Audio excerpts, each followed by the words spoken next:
Friends, बढ़ती हुई तेज़ गर्मी में भी यदि आप चाहते हैं कि आपके प्लांट्स फूलों से भरे रहें, उनमें ग्रोथ भी लगातार होती रहे, पौधा हरा भरा रहे, तो आज की वीडियो में मैं आपको बताने वाली हूँ एक ऐसा फर्टिलाइज़र जिसके उपयोग से पौधे को बिना नुकसान पहुँचाए आप अच्छी ग्रोथ दे सकते हैं और उससे लगातार ढेरों फूल पा सकते हैं।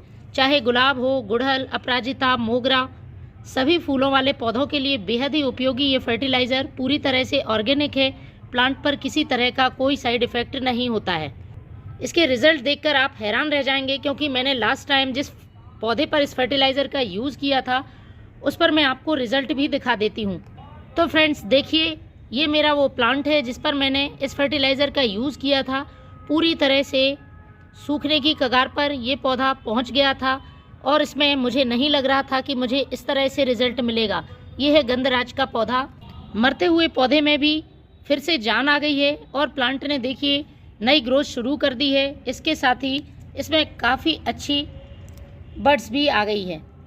कुछ ही दिनों में फूल भी आने लगेंगे। तो फ्रेंड्स, यदि आपके साथ भी कुछ ऐसा हो रहा है कि आपका पौधा पूरी तरह से सूख चुका है या उसकी अचानक से ग्रोथ रुक गई है, पत्तियां पीली पड़कर लगातार झड़ रही हैं, तो आज मैं जो फर्टिलाइज़र बताने वाली हूँ उनका इस्तेमाल अपने प्लांट पर करें। साथ ही कुछ केयर टिप्स भी बताऊंगी जो कि गर्मियों के मौसम में प्लांट के लिए बहुत ज़रूरी हैं। तो जैसे जैसे तेज़ गर्मी बढ़ेगी, प्लांट की देखभाल में भी हमें थोड़ी सी कठिनाई आएगी और उसको हरा रखना भी मुश्किल होगा।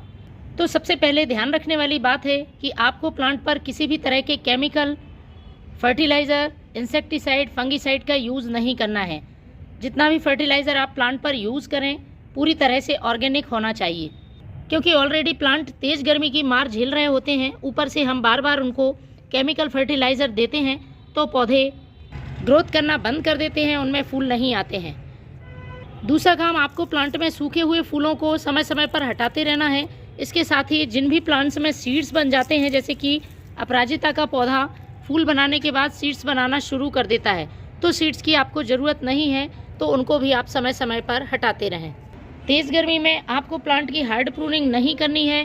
ख़ासतौर पर जो पौधे अच्छी फ्लावरिंग कर रहे हैं तो आपको उसकी कटाई छटाई अभी नहीं करनी है। सभी प्लांट्स पर एक बार नीम ऑयल का स्प्रे ज़रूर करें, लेकिन स्प्रे करते समय ध्यान रखें सुबह या शाम के समय आपको स्प्रे करना है। बहुत तेज़ धूप में स्प्रे नहीं करना है।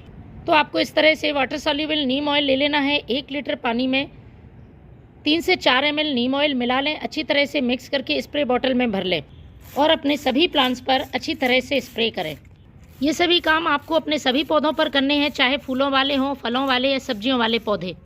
तो इस तरह से नीम ऑयल का स्प्रे करने से फ्रेंड्स पौधे इंसेक्ट से फ्री रहते हैं। गुड़हल जैसे पौधों में मिलीबग की समस्या होती है तो वह भी दूर हो जाती है। इसके साथ ही एक और ज़रूरी काम जो आपको अपने सभी प्लांट्स में करना है वो है मिट्टी की गुड़ाई। 15 से 20 दिन में एक बार मिट्टी को इस तरह से हल्का करें, उसमें से खरपतवार कचरे हटा दें, जिससे कि प्लांट की जड़ों तक पर्याप्त मात्रा में हवा पहुंच सके और जड़ें अच्छी तरह से ग्रोथ कर सकें। ख़ासतौर पर आपको एक दिन पहले मिट्टी की गुड़ाई करनी है जब आप किसी भी फर्टिलाइज़र का इस्तेमाल अपने प्लांट पर कर रहे हैं। प्लांट में रेगुलर आपको वाटरिंग करनी है, क्योंकि तेज़ गर्मी में मिट्टी बहुत जल्दी ड्राई हो जाती है।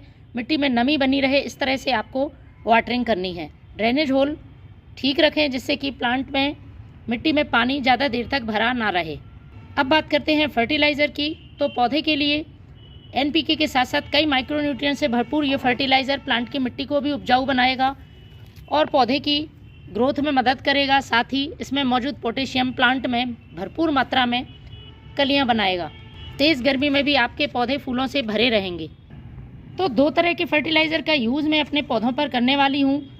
एक डायरेक्ट हम मिट्टी में मिलाएंगे और दूसरा लिक्विड फर्टिलाइज़र है जिसका यूज़ हम अपने पौधों पर करेंगे। तो सबसे पहले आपको लेना है 2 मुट्ठी पुराने गोबर का खाद। पौधों की संख्या के हिसाब से कम ज़्यादा इसको आप बना सकते हैं। गोबर का खाद जब भी इस्तेमाल करें इस बात का ध्यान रखें पुराना ही होना चाहिए। यदि आपके पास ये नहीं है तो आप किसी भी कंपोस्ट का इस्तेमाल कर सकते हैं, vermicompost, kitchen waste compost या लीफ कंपोस्ट। इसके बाद दूसरी चीज़ मैं इस्तेमाल करूँगी ये लकड़ी की राख। कैल्शियम, पोटेशियम, फॉस्फोरस के साथ साथ कई माइक्रोन्यूट्रिएंट से भरपूर तो होती ही है। साथ में यदि मिट्टी में किसी तरह के इंसेक्ट, फंगस, चींटियाँ होती हैं तो उनको दूर करने का काम करती है। और जो हमने पुराने गोबर का खाद लिया है, नाइट्रोजन से भरपूर होता है, मिट्टी को उपजाऊ बनाता है, साथ ही प्लांट की नई ग्रोथ में मदद करता है। तो 1 छोटा चम्मच मैंने ये लकड़ी की राख ले ली है। आपके पास लकड़ी की राख नहीं है तो आप उपले की राख भी इस्तेमाल कर सकते हैं। बस इस बात का ध्यान रखें, ज़्यादा मात्रा में यूज़ नहीं करना है और बार बार रिपीट नहीं करना है, क्योंकि इसका नेचर एल्कलाइन होता है। यदि आप ज़्यादा यूज़ करते हैं अपने प्लांट में तो मिट्टी का पीएच गड़बड़ हो सकता है।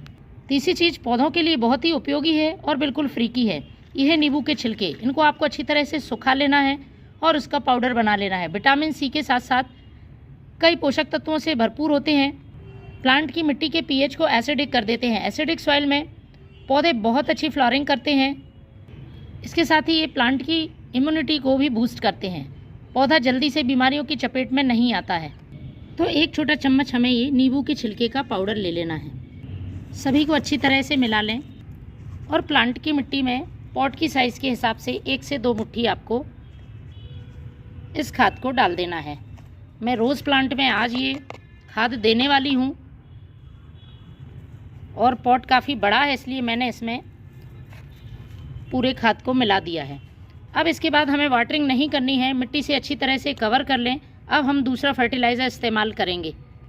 तो ये लिक्विड फर्टिलाइज़र बनाने के लिए आपको लेना है 1 गिलास पानी और 1 मुट्ठी प्याज के छिलके 24 घंटे के लिए भिगा कर रख देना है। पोटेशियम से भरपूर होते हैं प्याज के छिलके और प्लांट के लिए बहुत ही ज़्यादा फ़ायदेमंद है। काफ़ी अच्छा रिज़ल्ट इसका पौधे पर देखने को मिलता है। तो जिस भी पौधे में फूल नहीं आ रहे हैं, इस फर्टिलाइज़र का यूज़ ज़रूर करें।